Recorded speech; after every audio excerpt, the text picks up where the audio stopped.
Bonjour et bienvenue à l'Église baptiste centrale de la Rive-Sud. Aujourd'hui, on va aller voir deux versets dans Romains 12 pour commencer le message de ce matin.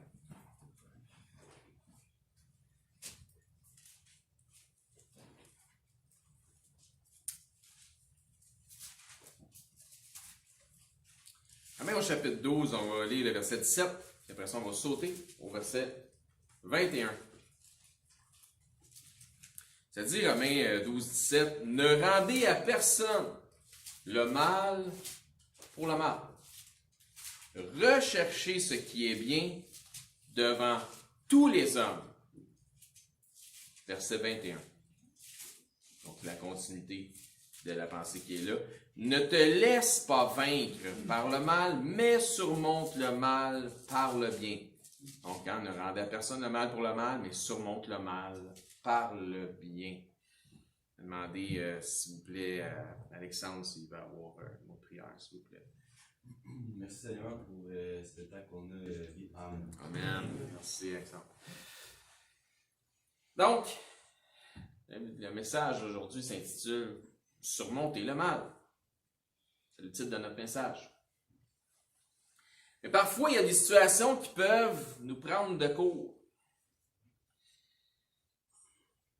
Il y a parfois des événements qui sont hors de notre contrôle, qui viennent nous chercher. Tu sais, des injustices qui nous sont faites ou qui nous ont été faites, qui nous pourrissent l'existence. Des choses qui animent en nous soit de la haine, soit de la colère, soit de la tristesse, soit de la frustration, soit de l'incompréhension, ces choses-là. On a prévu, puis on a organisé notre vie. Hein? On a un plan. Puis on a organisé ça de telle ou telle manière, puis on se dit on va y arriver de telle ou telle façon. Et finalement, c'est la vie qui décide ou qui choisit de t'organiser. Dieu nous donne, malgré tout, tous les outils du bonheur. Mais trop de chrétiens, c'est plate à dire. Non, les chrétiens, c'est ceux qui se disent croire en Dieu, en Christ. Trop de chrétiens arrivent à court des bénédictions que Dieu a pour eux en réserve. Par le simple fait qu'ils ne peuvent même pas reconnaître les bénédictions que le Seigneur a pour eux quand elles sont à la portée de leurs mains. Ils préfèrent étirer leur malheur par l'amertume. Je suis frustré puis je boude. Plutôt que de saisir les bénédictions et la joie que Dieu nous apporte sur un plateau d'argent. Donc, je répète ça. Trop de chrétiens arrivent à court des bénédictions de Dieu par le simple fait qu'ils ne peuvent reconnaître ces bénédictions lorsque Dieu les met à la portée de leurs mains. Tu es juste à court des bénédictions de Dieu parce que tu ne t'étires même pas le bras pour aller les prendre. Donc, ces gens-là ne surmontent définitivement pas le mal par le bien, mais ils alimentent le mal par l'amertume, par encore plus de mal, par plus de frustration. Dans notre texte d'ouverture, dans Romains 12, 21, ça disait « Ne te laisse pas vaincre par le mal, mais surmonte le mal par le bien. » On est dans un combat où le mal cherche à nous vaincre. Ne te laisse pas vaincre par le mal. Je suis certain que vous pouvez penser à des situations de votre vie, présentement, où le mal a failli vous vaincre. Présentement, peut-être que vous êtes là, le live, dans un combat dans votre vie, où vous combattez le mal. Des situations qui vous ont fait sortir de vos gonds, qui vous ont fait perdre le contrôle, ou qui ont failli vous faire perdre le contrôle. Des situations qui ont fait en sorte que tu as le goût de tout abandonner, de tout lâcher, d'abandonner ce qui est bien. Des situations où tu te dis, je ne mérite pas, moi, ce genre de choses-là qui m'arrivent. Je ne mérite pas ça. Je sais que je l'ai déjà prêché, puis je vous le répète parce que j'ai encore besoin de l'entendre moi aussi à nouveau. Dieu permet nos afflictions. Dieu sait, Dieu permet, puis Dieu est en contrôle de ce qui arrive dans chacune de nos vies. Dieu sait, Dieu permet, et Dieu est en contrôle de chacune des afflictions qu'on a dans nos vies, de chacune de nos bénédictions aussi. Dieu permet nos afflictions, Dieu permet nos persécutions, Dieu permet nos tentations. Mais Dieu, dans son Saint-Livre, nous donne toutes les méthodes afin de surmonter le mal que lui-même permet dans nos vies et de surmonter ça par le bien. Et attention, je dis bien, bel et bien, le mal que Dieu permet, non pas le mal que Dieu accomplit. Dieu se sert de choses, Dieu permet des choses. Car Dieu ne tente personne. Vous êtes inquiet avec le bruit? Oui. Si jamais ça saute, on s'en va au ciel. Je pense que c'est le nouveau contrôle. Ouais. Hein? Il doit y avoir un crâne qui joue dans la... Ouais, c'est ça. Ben, en fait, faire un petit résumé, là, Karine va vous en parler plus en détail, mais elle était bien contente d'avoir fait affaire avec quelqu'un, un spécialiste, parce qu'il y avait un paquet de trucs, un peu des fils bizarres. Là. Bon, retournons à nos moutons. Laissez-vous pas déranger par ces affaires-là. Concentrez-vous sur ce que le Seigneur a pour vous. Moi, je me cache en arrière de la croix, puis j'espère que vous entendez Christ qui vous parle à travers le message. Donc, ce que je disais, c'est que je parle du mal que Dieu permet dans nos vies, non pas le mal que Dieu accomplit, parce que Dieu ne tente personne. Lorsque Dieu a permis, par exemple, les épreuves de Job, son serviteur, qui était un homme fort spirituel, on en est d'accord. Donc, fort avancé en connaissance, des choses spirituelles. La question, est-ce que Dieu, lui, voulait du mal à Job? Non. Pourtant, il a perdu sa famille, il a perdu sa santé, il a perdu sa fortune, il a perdu ses enfants. Il y a 3 de ses amis, donc quelques-uns qui sont venus complètement l'obsétriser en disant « T'es pas correct ». Fun au bout. Est-ce que Dieu voulait du mal à Job lorsque Dieu a permis ça, lorsqu'il a permis à l'adversaire de s'en prendre 2 fois à Job? Est-ce qu'il voulait du mal ou il voulait du bien? Il voulait du bien. Le résultat des épreuves de Job fut une grande révélation spirituelle. On pourrait presque dire, ou pratiquement dire, une épiphanie. Le double de ses bénédictions, puis de nouvelles, malgré qu'il était avancé spirituellement, en connaissance, toutes ces choses-là, malgré qu'il avait une bonne relation avec son Dieu, Dieu lui a permis, malgré son âge, on aurait dit un homme avancé en connaissance, en jugement, Dieu lui a permis des nouvelles perspectives spirituelles. Puis les nouvelles perspectives spirituelles que le Seigneur vous donne vous permettent de grandir en Christ. Donc Dieu lui voulait du bien. Trop souvent, on se plaint, le ventre plein.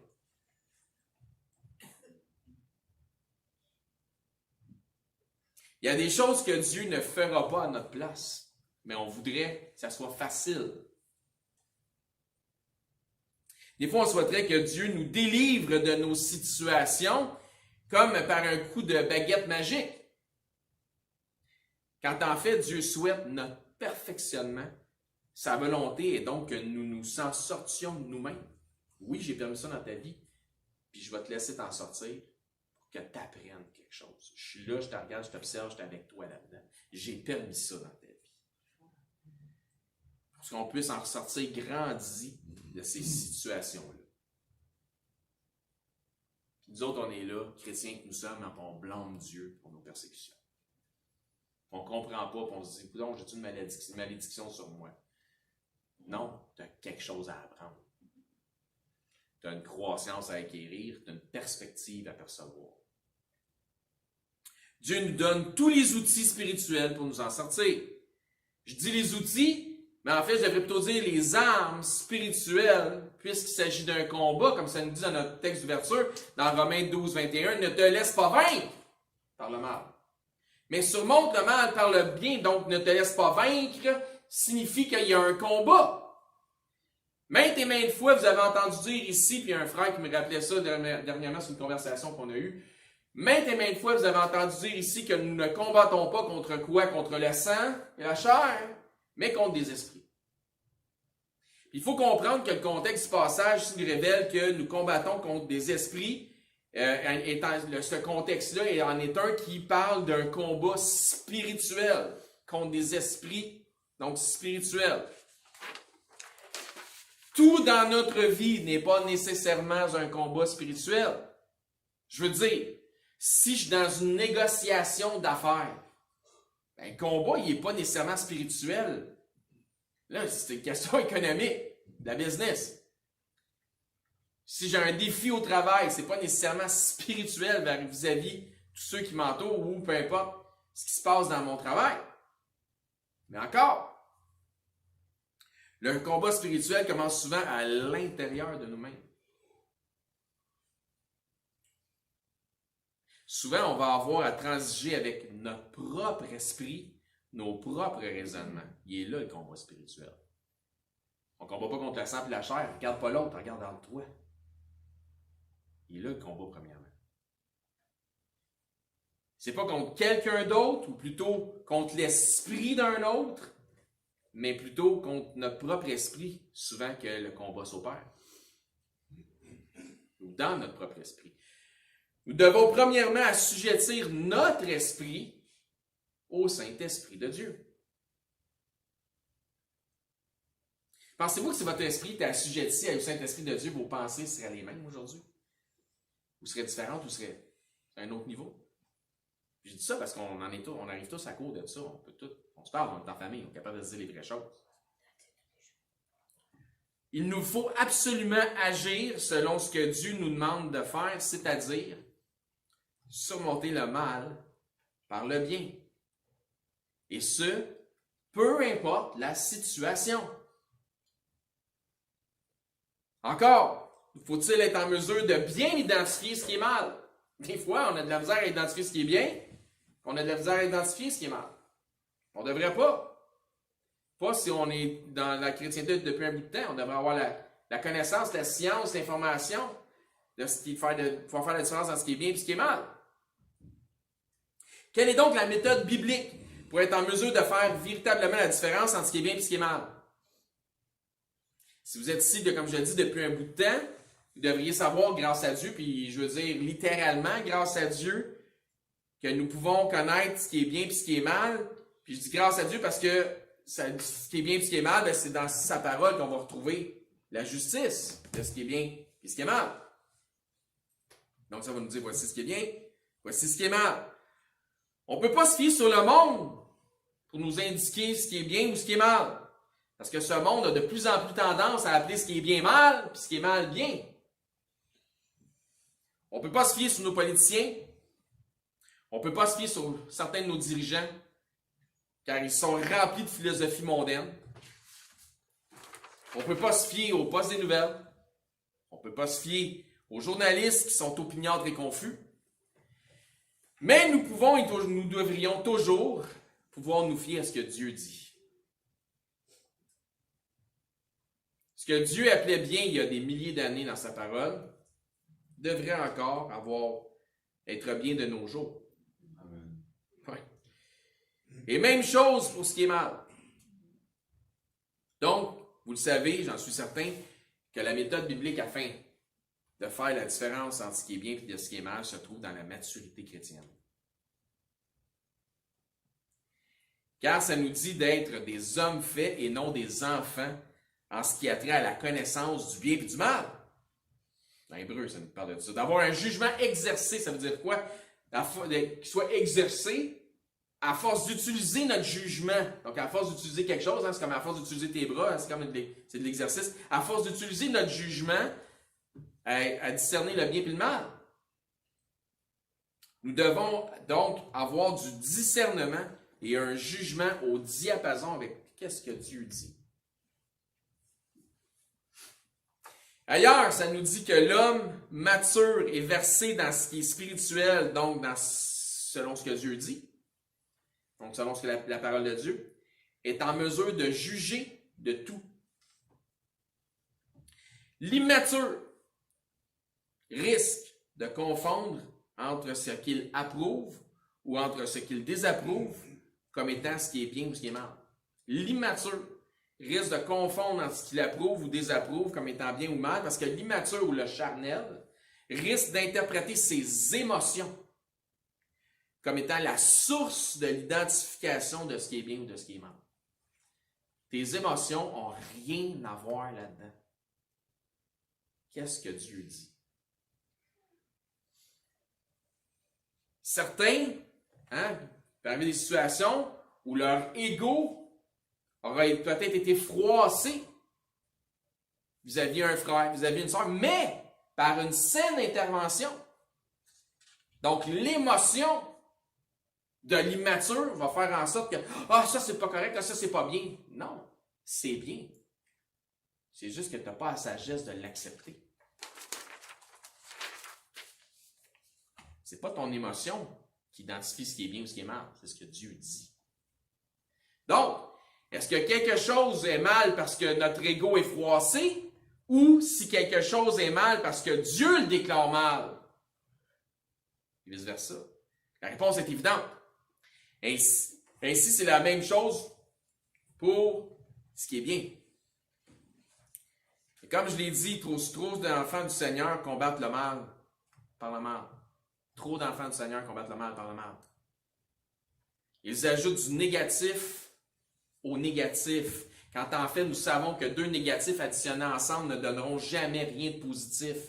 Puis ça ne devrait pas être. On ne devrait pas, en tant qu'enfant du Seigneur, de rajouter quelque chose de négatif par-dessus du négatif.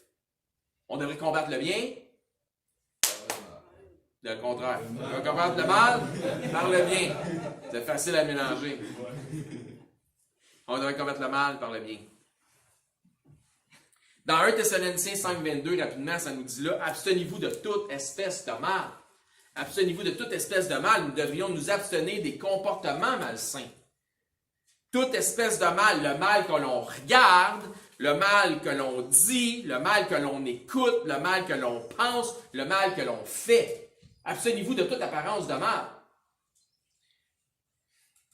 Dans Philippiens 4. Voici comment Paul exhorte l'assemblée des Philippiens à entretenir leurs pensées. On approche sur un autre sujet, les pensées. Il dit dans Philippiens 4,8, il dit au reste, frères, que tout ce qui est vrai, que tout ce qui est honorable, que tout ce qui est juste, que tout ce qui est pur, que tout ce qui est aimable, que tout ce qui mérite l'approbation, ce qui est vertueux et digne de louange, soit l'objet de quoi? De vos pensées. Soit l'objet de vos pensées. S'il nous faut combattre le mal par le bien, il faut donc premièrement que nos pensées soient orientées vers le bien. Sinon, on risque d'ajouter du négatif au négatif, du mal au mal. Mais il faut surmonter le mal par le bien. Il dit que tout ce qui mérite l'approbation anime vos pensées. Encore une fois, il faut que nos pensées soient au diapason avec la pensée, avec les pensées de Christ. Afin que Dieu nous approuve même dans nos pensées. On entretient beaucoup trop. On entretient beaucoup trop de pensées négatives. Enfants de Dieu que nous sommes, on entretient beaucoup trop de pensées négatives. On souffre par nos propres pensées. Les gens de ce monde, pour faire une comparaison, sans espérance, sans Christ, qui sont remplis d'inquiétudes de toutes sortes, eux, ils s'imaginent constamment des scénarios négatifs. Moi, j'ai juste à appeler un employé et dire, quand tu auras une minute, tu viendras me voir, puis quand il vient, il est tout nerveux. Là, il arrive dans mon bureau, je voulais te féliciter pour la vente que tu as faite, je suis vraiment content, j'aime vraiment la façon dont tu travailles, puis je veux t'encourager à continuer de même. C'est rien que ça. Ben oui, vas-y. Ah, mais là, c'est parce que tu m'as dit quand j'étais tout nerveux. Mais je dis, ouais, on n'a pas besoin de t'énerver avec ça. Pourquoi? Fabule, il s'imagine un scénario négatif, de façon naturelle. On devrait pas faire ça. On devrait pas faire ça. Nous autres, on a l'espérance, on a Christ, on ne devrait pas. Oui, on en a des inquiétudes. Oui, on a des choses comme ça. Mais j'espère qu'on est moins pire que tous les autres. J'espère qu'à un moment donné, on se rappelle, Seigneur, je te fais confiance. Les scénarios négatifs créer des anxiétés inutiles dans nos vies. Le Seigneur, il dit, tu ne peux pas rien faire par tes inquiétudes ne changeront rien. Fait qu'arrête de t'inquiéter, ça ne change pas rien, ça n'améliorera pas le sort final des choses, tes inquiétudes. Mais nous qui avons l'espérance, et je le souhaite, de la vie éternelle, au ciel, dans le repos, dans la félicité, dans la consolation auprès de notre Seigneur, nous devrions avoir des pensées qui s'accordent avec la vérité, des pensées qui rendent honneur à notre Sauveur. Dans nos pensées. Des pensées qui n'ont rien à voir avec l'injustice, mais plutôt qui se réjouissent de la justice. Non pas des pensées impures, mais des pensées vers la pureté, animées par la charité que nous devrions avoir envers tous. Si nous nous aimons les uns les autres tel que le Seigneur nous commande, on a de la misère avec ça, tel que le Seigneur nous commande de le faire, nous allons entretenir les uns envers les autres des pensées qui seront aimables. Je répète. Si nous nous aimons les uns les autres tel que le Seigneur nous commande de le faire, nous allons entretenir les uns envers les autres des pensées qui seront aimables. Si nous aimons notre prochain comme nous-mêmes, nous allons aussi avoir des pensées pures et aimables envers notre prochain. Ben, c'est qui notre prochain? Je pense que le Seigneur a vraiment mis ça au clair dans la parabole du bon Samaritain. Ton prochain, notre prochain, est aussi celui qu'on désapprouve dans son dogme ou dans sa conduite. C'est le voisin, dans Marc 7, si vous voulez tourner là, pendant que je vous énumère. C'est qui ton prochain? C'est ton voisin, c'est ta voisine. C'est ton collègue de travail, c'est le beau-frère, c'est la belle-sœur. C'est le patron, c'est le compétiteur. Ton prochain, c'est l'enseignant, c'est les élèves. C'est la secrétaire ou le secrétaire. C'est celui ou celle dans l'auto qui est en avant ou dans l'auto dans l'arrière. C'est ton enfant, c'est l'enfant de l'autre, etc. Ça, c'est le prochain. Ton prochain. Nos pensées doivent être animées de la charité envers tous. Pas facile, hein? Le Seigneur, il sait que c'est pas facile. C'est pour ça qu'on est là le matin. C'est pour ça qu'il faut être encore ici dimanche prochain. Puis dimanche prochain, puis dimanche prochain, puis dimanche prochain. Puis à toutes les semaines. Tout commence par nos pensées. Marc 7, verset 20. Jésus dit là,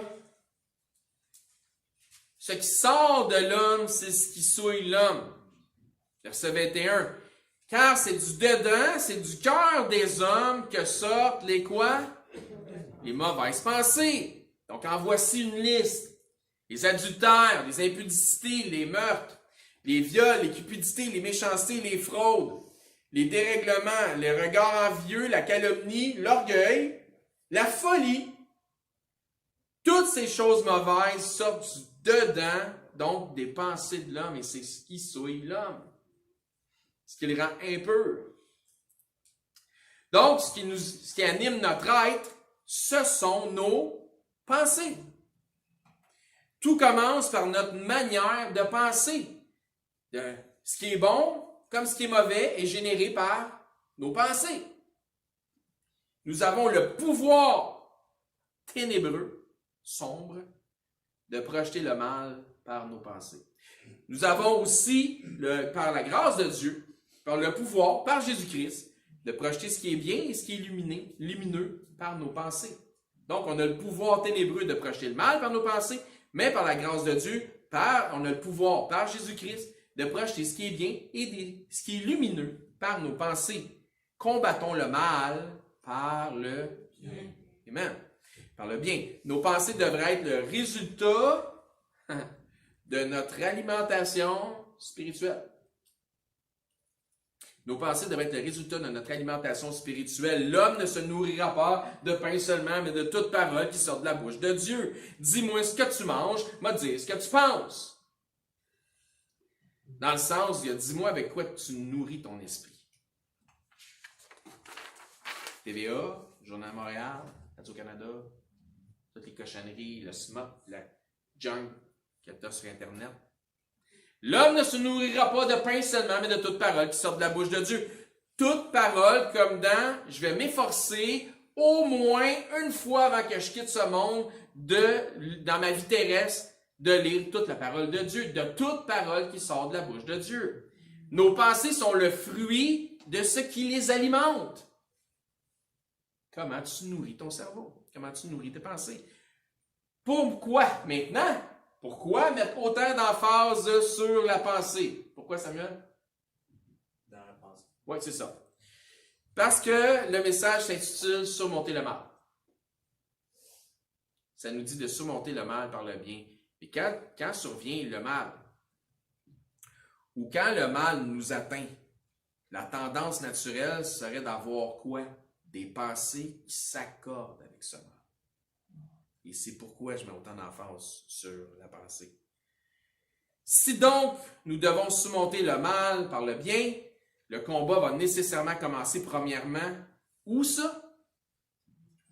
Dans nos pensées. Dans nos pensées. Le combat va commencer premièrement dans nos pensées. Matthieu 22. Matthieu 22. La question est donc, avec quoi alimentons-nous nos pensées? Avec quoi alimentons-nous nos pensées? Vers quoi se portent nos pensées? Ou vers qui se tournent nos pensées? Dans Matthieu 22, verset 36, il y a une question qui est posée à Jésus. Verset 36. Matthieu 22, 36. « Maître, quel est le plus grand commandement de la loi? » Jésus lui répondit, « Tu aimeras le Seigneur, ton Dieu, de tout ton cœur, de toute ton âme et de toute quoi? Ta pensée. » C'est le premier et le plus grand commandement. Si nous suivons ce commandement, si nos pensées se portent vers l'Éternel, le commandement suivant s'accomplira de lui-même. Si on suit ce commandement-là, si toutes nos pensées se portent vers l'Éternel, voici l'autre commandement qui vient, qui s'accomplira de lui-même dans Matthieu 22, 39. Et voici le second qui lui est semblable, tu aimeras ton prochain comme toi-même. Étape numéro 1, engendre naturellement l'étape numéro 2. C'est pourquoi Jean, il dit dans ses épîtres, celui qui n'aime pas son frère, il n'aime pas Dieu, il ne connaît pas Dieu, pas de Dieu. Tu ne peux pas passer par l'étape numéro 2. Tu sais, il ne faut pas croire que tu aimes Dieu si tu n'aimes pas ton frère. Ça ne marche pas. Étape numéro 1, étape numéro 2. Mais pas charrer 20 bœufs. Si tes pensées se portent vers l'Éternel, tu aimeras ton prochain comme toi-même, puisque tes pensées seront en osmose avec celui qui a tant aimé le monde, l'humanité, qu'il a donné son Fils unique afin que quiconque choisit de mettre sa foi personnelle en lui ne périsse point, mais passe de la vie à la mort, qui plus est à la vie éternelle. Le combat spirituel contre le mal qui cherche à nous vaincre est un combat spirituel et non charnel qui commence dans notre propre esprit. Tu ne combats pas contre le sang et la chair. Mais le problème, c'est pas l'autre qui est en avant de toi. C'est pas l'autre qui est autour de toi. C'est en toi, dans bien des cas. L'idée, c'est de ne pas l'idée, c'est de ne pas attendre d'être face à l'ennemi pour se saisir des armes, mais d'être prêt, l'épée à la main. D'être prêt, l'épée à la main. Attends pas que le problème arrive avant d'être... Tu ne seras pas prêt. Sois prêt avant que le problème arrive. 1 Timothée 4. 1 Timothée chapitre 4. C'est comme le Seigneur nous exhorte temps après temps de nous devons être prêts. Être prêt signifie être entraîné. Tu as beau avoir une épée à la main, il faut que tu saches t'en servir. Voici ce que Paul a déclaré à Timothée dans 1 Timothée 4, verset 8. Il dit, exerce-toi à la piété, sois prêt, entraîne-toi. La piété est un entraînement, car l'exercice corporel est utile à peu de choses, est utile, mais à peu de choses, tandis que la piété qui serait quoi? S'il parle d'exercice corporel, il fait une référence ou une comparaison avec la piété. La piété serait l'exercice spirituel. L'exercice spirituel est utile à tout, ayant la promesse de la vie présente pendant que tu es dans ton corps physique et de celle qui est à venir. L'exercice physique est utile, mais que pour cette version temporelle de nous-mêmes. Mais l'exercice spirituel, ce que Paul appelle la piété, est utile à toute chose. J'espère que le Seigneur vous parle ce matin. Amen. Et Paul ne dit pas ça à la légère. Paul, il dit pas ça à la légère. Il dit ça, regardez bien ça. Ce qu'il vient de dire là, Paul le prend avec un extrême sérieux. Il dit par la suite au verset 9, « Cette parole est certaine et entièrement digne d'être reçue. » Est-ce que vous recevez ce que le Seigneur vous dit aujourd'hui? Donc, suite à ce qu'on a parlé d'exercice qui est la piété, Paul il dit la chose qui suit, verset 10. Regardez bien ça. « Nous travaillons en effet et nous combattons. » C'est un combat. Parce que nous mettons notre espérance dans le Dieu vivant, qui est le sauveur de tous les hommes, principalement des croyants. La piété est l'exercice spirituel qui nous entraîne pour le combat spirituel.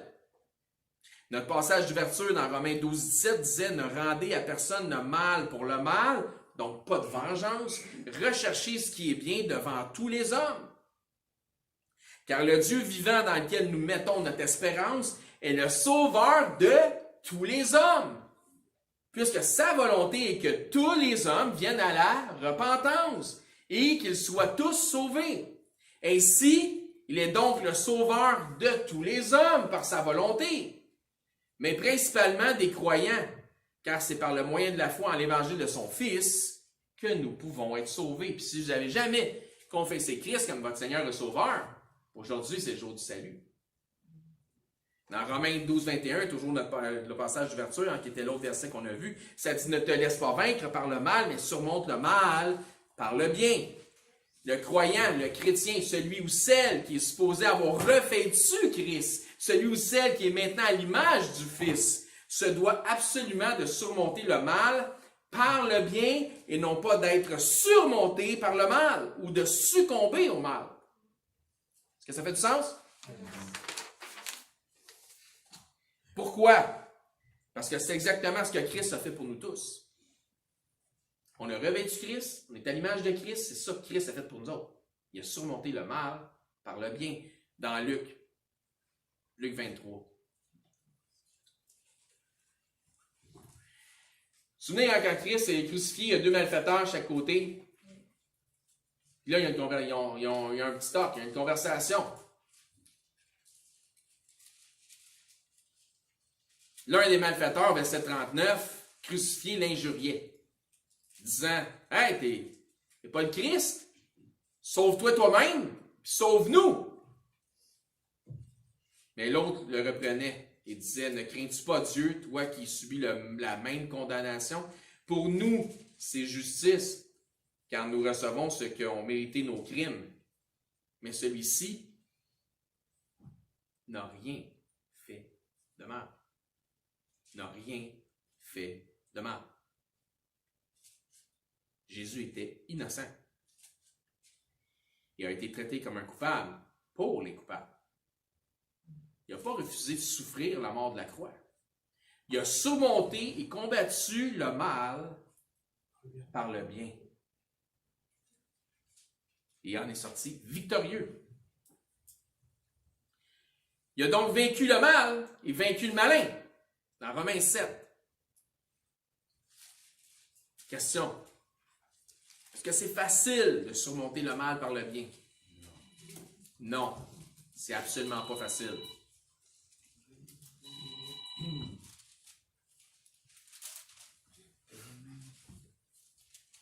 Pourquoi c'est pas facile?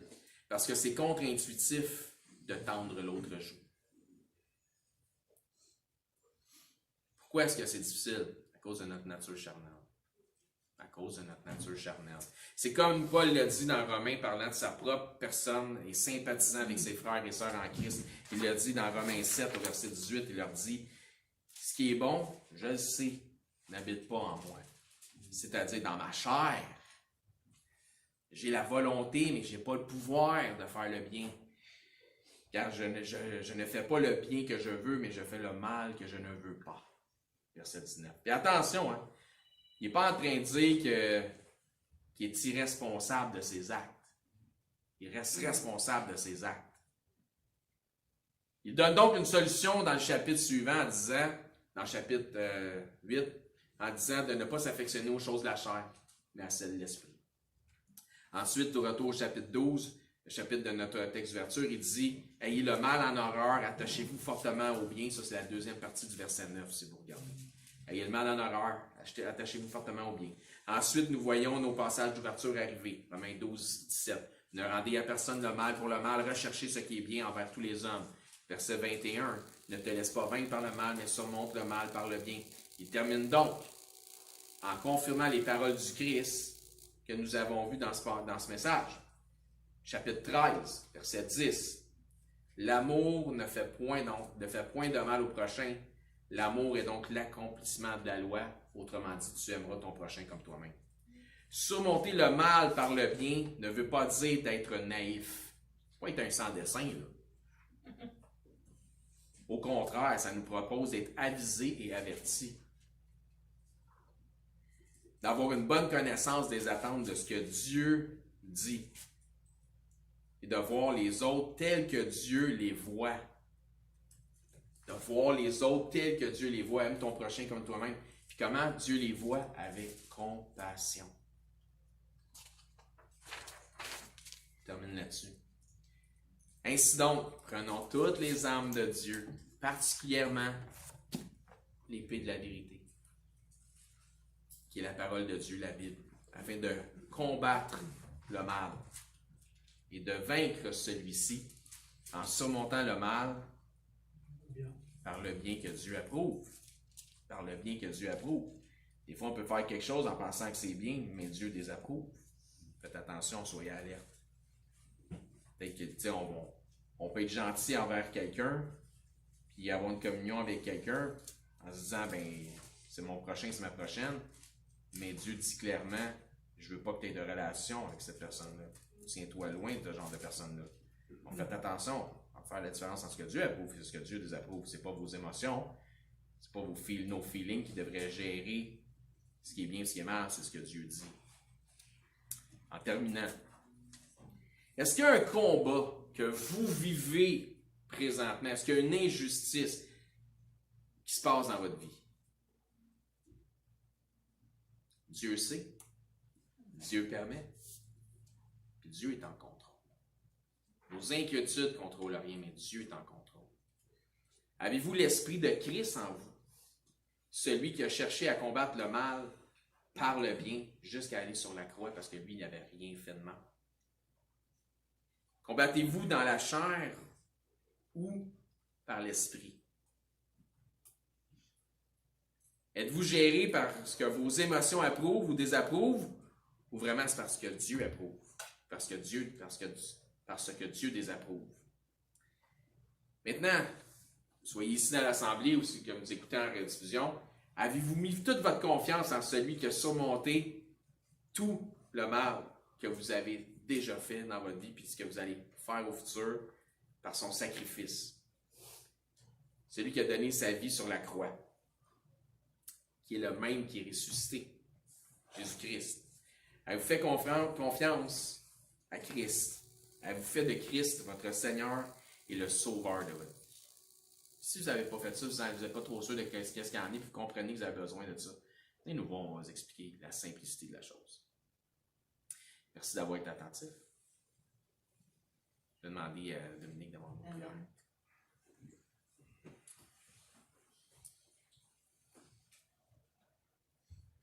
Seigneur, merci pour le message de ce matin.